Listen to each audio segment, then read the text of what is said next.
picture two different people navigating the exact same financial world. Okay. The first person is glued to their smartphone, right? Their face is just illuminated by that harsh, anxiety-inducing glow of red arrows on a screen. Oh yeah, we all know that feeling. Yeah, they are sweating over a sudden 20% market drop. Their heart is racing, and they're driven entirely by, like, this massive fear of missing out. Pure FOMO. Exactly. Desperately trading hot stocks, trying to catch the next big wave before it crashes. But then picture the second person. All right. They're sound asleep. Or, you know, maybe they're just reading a book in the park, enjoying a Tuesday afternoon. They are completely ignoring the daily noise of the markets, yet they are the ones steadily building lasting generational wealth. That's quite the contrast. It is, and welcome to the Deep Dive. Today we're tackling a foundational question brought to us by the Wealth Builder Books channel, specifically focusing on their investing fundamentals pillar. Such an important pillar. Definitely. Our mission today is to completely decode investing for beginners. We are extracting the absolute core insights from Benjamin Graham's legendary book, The Intelligent Investor, along with some modern commentary by Jason Zweig. Right. Trying to figure out how to build a grounded roadmap to financial freedom, which is, I mean, it's the definitive text on value investing. It really is. But what surprises most people when they actually pick it up and read it is that it's not a textbook. It's not filled with impenetrable mathematical formulas. Right. It is fundamentally an exploration of human behavior. It's really about how we react when money is on the line. And that leads to the primary question for you listening right now. How do you actually become that calm, successful investor instead of the stressed out, screen-obsessed speculator? Yeah, to answer that, we have to confront the single most dangerous force in the financial markets. Which is? Well, spoiler alert, the great danger isn't Wall Street. Right, it's not. No, it isn't the big banks manipulating things behind the scenes. And it's not like high-frequency trading algorithms. It is our own human psychology. Oh, wow. Yeah, our biological wiring is actually built to make us terrible at investing. I love looking at it through that lens because usually when we think of market dangers, we immediately think of sudden crashes or insider trading or massive economic shifts. Oh, for sure. But Benjamin Graham points the finger right back at the mirror. And before we dive into his specific methods, it's probably worth establishing who Benjamin Graham was because his credibility is just staggering. Staggering is the right word. He wasn't just a talking head making predictions on TV. Far from it. I mean, his background is a masterclass in resilience. He didn't just survive the Great Depression. He internalized its brutal lessons and completely rebuilt his philosophy around them. Right. His investment firm ended up beating the broader market by roughly 5 percentage points annually for 2 straight decades. That is massive. And he eventually taught a young Warren Buffett how to invest. But beyond finance, he was just an incredible polymath. Yeah, didn't he invent things? He did. Yeah. He patented 2 innovative handheld calculators. He wrote a Broadway play. He translated a Uruguayan novel from Spanish, and he read ancient Greek and Latin just for fun. The man was operating on a completely different intellectual plane. He really was. And all that intellect led him to draw a very hard, definitive line in the sand. He established the crucial difference between an investment and a speculation. Right. Which is fascinating because today, those 2 words are practically used interchangeably in the media. Like, everything is an investment now. And blurring those lines is incredibly dangerous for anyone trying to build wealth. I mean, Graham defined an investment with strict parameters. Okay, like what? He said an investment is an operation that, upon thorough analysis, promises safety of principal and an adequate return. So if it doesn't meet those exact requirements, then it is a speculation, pure and simple. An investor looks at a share of stock as a literal ownership stake in a real, breathing business that creates products or services. And the speculator? A speculator, on the other hand, just buys something because the price has been going up recently. They're driven by an emotional conviction that, someone else will come along and pay even more for it tomorrow. It makes me think of the mechanics of a casino. How so? Well, the speculator is the person standing at the roulette table, sweating, betting their life savings on a single number because they have a gut feeling it's going to hit, or because that number hit twice in a row. Right. Totally emotion-driven. But the investor is the person who owns the casino. The owner doesn't care about the outcome of one single spin of the wheel. They understand the underlying math, the structural edge, and the long-term probabilities that basically guarantee a profit over thousands of spins. Taking that casino analogy a step further, the speculator relies entirely on luck and timing, which are, completely out of their control. Yeah. The investor relies on analysis and enduring intrinsic value. And to illustrate just how absurd that speculative market timing mindset really is, Graham created what might be the greatest metaphor in financial history. Oh, Mr. Market. Yes, he called it Mr. Market. I have to say, Mr. Market is such a vivid character. Let's paint the picture for the listener. Right. Imagine you own a share in a small, privately held business, Yeah. like maybe a local laundromat. Okay, a laundromat. And you have this imaginary manic depressive business partner named Mr. Market. Every single day, without fail, he knocks on your door and offers to either buy your share of the business or sell you his share. Sounds exhausting. It is, because his mood swings are wild. Some days Mr. Market is absolutely euphoric. He sees nothing but sunny skies and endless profit, and because he's so excited, he names an absurdly high price for the business. And the other days? Other days, he is miserable. He's terrified that the economy is collapsing, and he quotes a ridiculously low price, practically begging you to take his shares off his hands. So, if I'm the listener, right, sitting in my living room, dealing with this manic partner every day, what does this actually mean for my strategy? It means you hold all the power, because you are never obligated to trade with him. Really? Just close the door. Exactly. You don't have to let his emotional swings dictate your perception of what the laundromat is actually worth. I mean, the machines are still running, people are still washing clothes. The underlying business hasn't changed. Precisely. When he is wildly euphoric and offering a crazy high price, you might happily choose to sell your shares to him. Cash out on his excitement. Right. And when he's deeply depressed and offering a bargain, you might choose to buy more from him. But the rest of the time, you simply ignore him. As the old saying goes, price is what you pay, but value is what you get. But wait, isn't it a biological imperative to want to jump in when everyone else is getting rich? Oh, absolutely. Like, when Mr. Market is knocking on the door screaming about the next big tech stock, and your neighbor just bought a new car with their crypto winnings, how do we fight that evolutionary urge of FOMO? We're tribal creatures, We want to follow the herd because, historically, the herd meant safety. That is the ultimate hurdle. Overcoming that biological urge requires a deep level of self-awareness before you ever buy a single asset. So, knowing yourself first? Yes. Graham argues that your personal strategy shouldn't depend on what the market is doing. It should depend entirely on how much effort and emotional discipline you are realistically willing to exert. Which brings us to the whole concept of risk tolerance. Oh boy. Yeah, if you've ever opened a retirement account or a brokerage account, you've seen those standard questionnaires. They always ask something like, if the market drops 20% tomorrow, what would you do? Buy more, hold steady, or sell everything? And the reality is, those quizzes are practically useless. Useless. Really? Think about the psychology of taking that quiz. A person sitting at their computer on a sunny Tuesday afternoon during a roaring bull market where everything is going up will boldly check the box that says, I'd buy more. Right. I'm brave when I'm making money. Exactly. It's like confidently stating you'd rush into a burning building to save someone. It is incredibly easy to say when there is no fire. That makes a lot of sense. But when the market actually crashes and your retirement account loses a decade of hard-earned gains in a single week, the sheer panic sets in.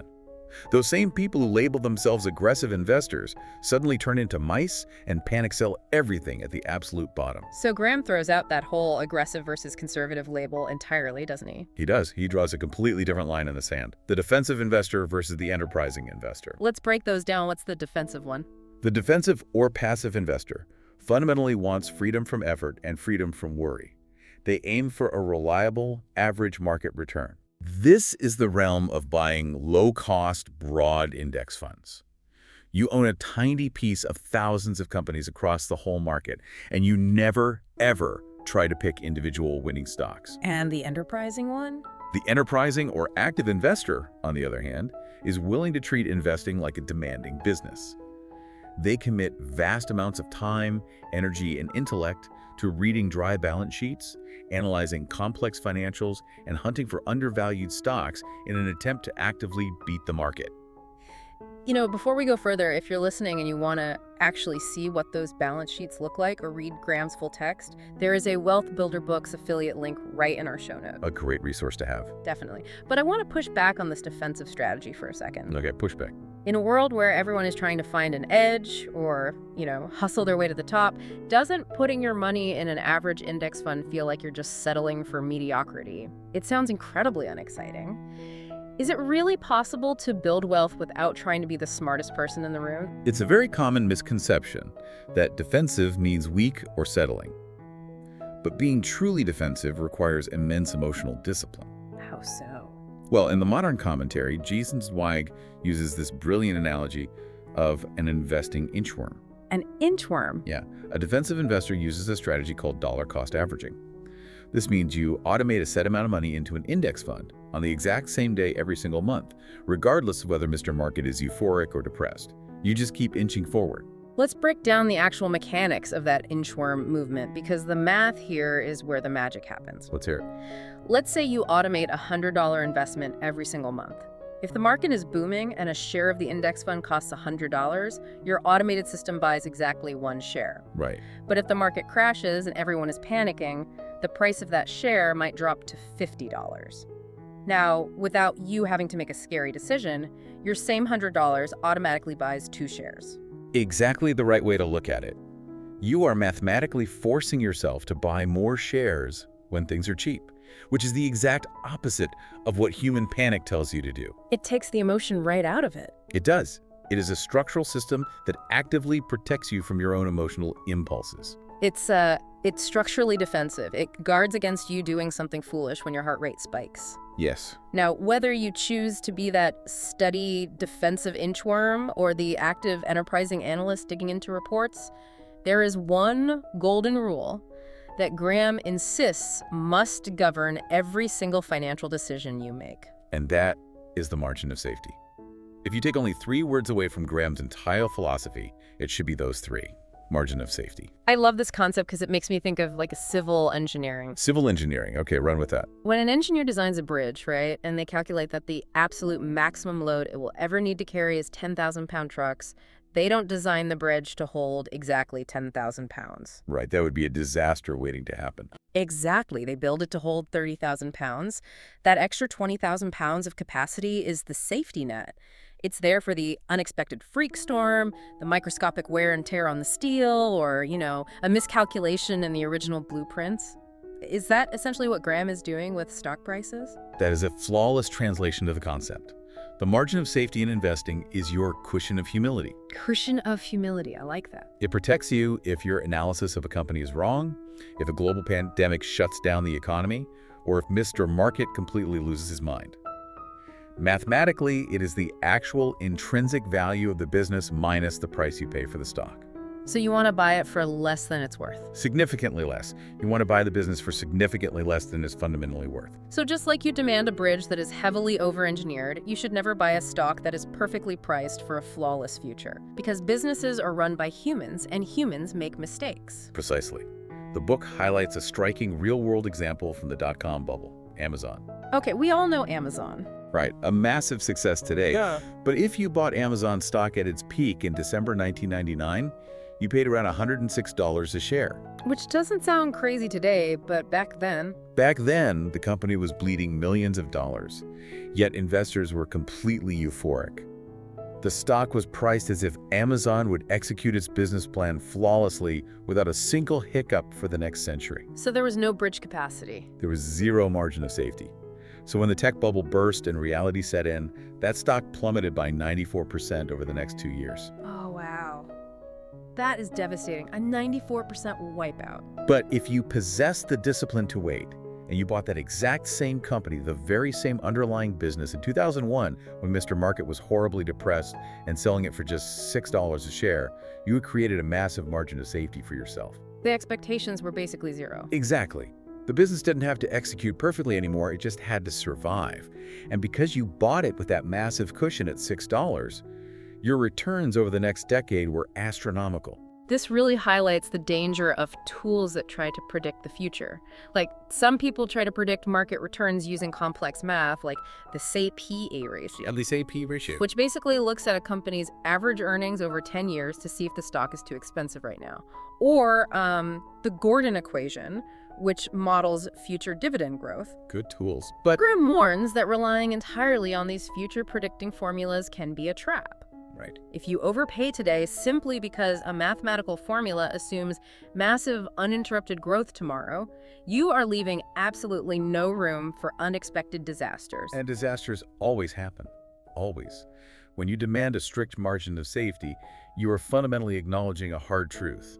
The future is unknowable. Let me play devil's advocate here, though. Go for it. We live in an era of high-frequency trading. Wall Street has literal supercomputers executing thousands of trades in fractions of a second based on satellite imagery and sentiment analysis. Oh, the tech is wild. So if the market is so incredibly efficient today, aren't all the true bargains, these stocks, with a wide margin of safety, already scooped up by the algorithms before a normal person even wakes up? Like, how does a beginner even stand a chance? That is the most common fear for beginners, but it completely misses the hidden superpower of the individual retail investor. You have a massive structural advantage that institutional giants simply do not possess. A superpower? What could I possibly have that a billion-dollar hedge fund doesn't? You aren't forced to play the game on their timeline. What do you mean? Professional fund managers are constantly judged on quarterly or even monthly performance by their clients. If they don't buy the hot new tech stock and that stock keeps going up, their clients will pull their money out and the manager might lose their job. Wow, yeah. I guess I don't have clients firing me. Exactly. It's called reputational risk. They're literally forced to chase the herd just to keep their jobs. You as an individual don't have clients. You can just sit on your hands. Just wait them out. You can literally do nothing for 5 entire years, keeping your money safe, waiting patiently for Mr. Market to throw a massive tantrum and put great companies on sale. The institutions cannot afford to wait. You can. So the greatest weapon I have against a supercomputer is just, patience. Doing absolutely nothing while everyone else runs around panicked. That is the honest counterpoint to this entire philosophy. Yeah. We understand the theory perfectly now. Ignore Mr. Market, demand a wide margin of safety, and know whether you are defensive or enterprising. Right. But putting this into practice in real time is agonizingly difficult. Because of the inner con artist, our own brains betray us. Yes, human beings are brilliant at building bridges and writing symphonies, but we are absolute masters of self-deception when it comes to money. That's rough. It is. If you track human psychology during a market bubble, there is a very predictable behavioral cycle. Let's walk through that cycle, because seeing the stages laid out is almost uncomfortable. It hits close to home. It really does. It starts with curiosity. You see a stock going up in the news, then it turns into thrill, you buy a little bit and it goes up more. Dopamine floods your brain. The best feeling in the world. Right. Then comes euphoria. You think, I'm a genius, I've cracked the code, I'm gonna be rich, and you pour all your savings in. And that is always the peak. Suddenly the price drops slightly, you feel a pang of anxiety, but cognitive dissonance kicks in. You can't admit you're wrong. Your brain refuses to accept you made a mistake, so you hold on with bravado. Then it drops further. Denial sets in. You stop checking your account. Delete the app from your phone. Exactly. Then fear takes over. You realize your money is literally vaporizing. Then misery. And finally, at the absolute bottom of the crash, when the stock is actually cheap and presents an incredible margin of safety, you reach capitulation. The breaking point. The psychological pain is just too great. You sell everything at a massive loss just to make the pain stop, and you swear off investing forever. And the worst part about this cycle is the social echo chamber, or the silence of the losers. The silence of the losers. Duh. Yes. When you go to a dinner party, people only ever brag about the one stock they bought that doubled in price. Nobody stands around the appetizer saying, yeah, I just lost 40% of my net worth because I panicked on a meme stock. Never happens. So it creates this toxic illusion that everyone around you is getting incredibly rich effortlessly, which just feeds your FOMO all over again. And we have to emphasize that this is not just a beginner's trap. Even the most brilliant, historically significant minds will fail catastrophically if they lack the right temperament. Wait, who? Take Sir Isaac Newton. Wait, really? The Apple guy? The Apple guy, one of the smartest humans to ever live, the man who invented calculus. He invested in the South Sea Company in the 1720s. Okay. He made a good profit and sold. But then, he watched all his friends continue to get richer as the bubble inflated. Oh no. The FOMO was so overpowering that this literal genius bought back in at the absolute peak of the mania, and he lost almost his entire life savings when it crashed. That is wild. He famously muttered that he could calculate the motions of heavenly bodies, but not the madness of the people. The guy who figured out gravity couldn't resist FOMO. Or look at modern history. Hmm. In 1998, a hedge fund called Long-Term Capital Management blew up. It was run by literal Nobel laureates in economics. You can't get much smarter than that. They had the most advanced supercomputers and mathematical risk models in the world. But they lost billions of dollars and nearly crashed the global financial system because their perfect mathematical models failed to account for one thing: Let me guess. Human psychology. irrational human panic. When a crisis hit in Russia, investors didn't behave rationally, they stampeded for the exits. So raw intelligence absolutely does not equal investing success. Emotional temperament does. Bringing us back to a beginner's roadmap. The only way to survive this psychological gauntlet is by implementing structural rules that take the decision-making power away from your emotions. Right, like we talked about automating your investments if you're the defensive inchworm. Exactly. But Graham also suggests a rigid allocation rule for everyone. Never have more than 75% of your money in stocks, and never have less than 25%. The 75-25 rule. Okay, how does the math of that actually protect me? It mechanically forces you to do the exact opposite of what your emotions are screaming at you to do. Explain that. When the market has been roaring for 5 years, and you feel invincible, your euphoria will tempt you to put 100% of your money into risky stocks. This rule acts as a circuit breaker, stopping you at 75%. It forces you to keep 25% safe in bonds or cash. And when things go bad. Conversely, when the market crashes and you're terrified, tempted to sell everything and hide money under your mattress. The rule forces you to keep at least 25% in the market, ensuring you are positioned to benefit from the eventual recovery. It's an automatic behavioral safety net. Yes, it is. But I have a highly specific scenario for you. Let's say I buy a stock and it goes up 50% in a month. My brain is flooded with dopamine, and that inner con artist starts whispering that I am the next Warren Buffett. We've all been there. I'm feeling euphoric. How do I actively humble myself in that specific moment before I make a huge mistake? It's crucial to have a defense mechanism for overconfidence. You must force yourself to sit down and answer 3 specific, objective questions. I'm ready. First, what exactly do I know about this company that most other people don't? And if I'm being honest, usually the answer is absolutely nothing. I just read a headline on a blog. Right.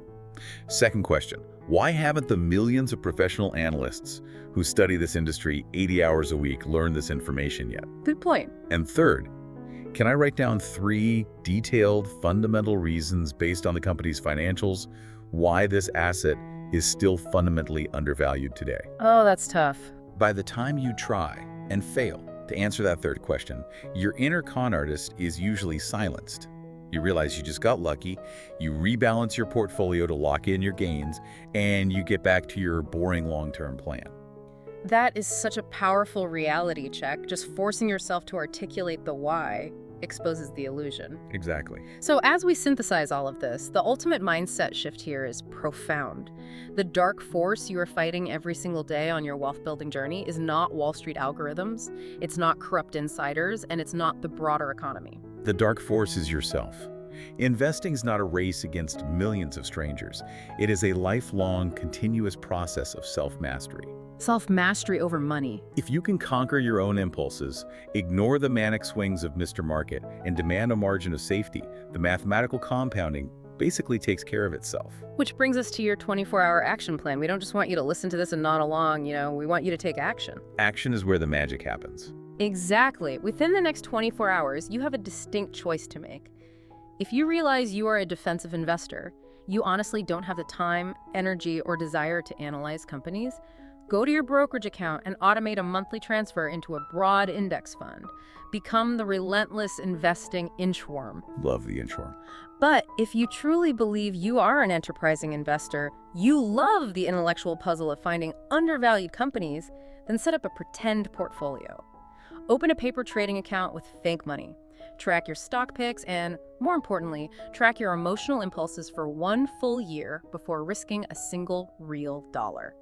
You have to prove to yourself that you possess the emotional discipline before you pay the expensive tuition to Mr. Market. Absolutely. And if you want to keep leveling up that financial mindset, making sure you are building a rock-solid foundation, make sure you subscribe to the Wealth Builder Books channel. Great content over there. They are dedicated to helping you build wealth, one book at a time, cutting through the endless financial noise so you can take real, grounded action. Because knowledge about the margin of safety, or Mr. Market, is only valuable when it is actually applied to your life. That's the truth.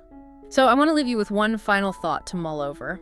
We started today by picturing that calm investor sleeping soundly in the park while the speculator panicked over red arrows on a screen. I remember. We've seen that the stock market, at its core, is ultimately just a mechanism for transferring wealth from the impatient to the patient. So ask yourself this: if extreme, unshakable patience is the literal currency of financial success, what does that say about how patience might be secretly monetizing your life in areas entirely outside of finance? Now that is a fascinating question to ponder. Something to think about while you confidently ignore Mr. Market tomorrow morning. Mm-hmm. Till next time.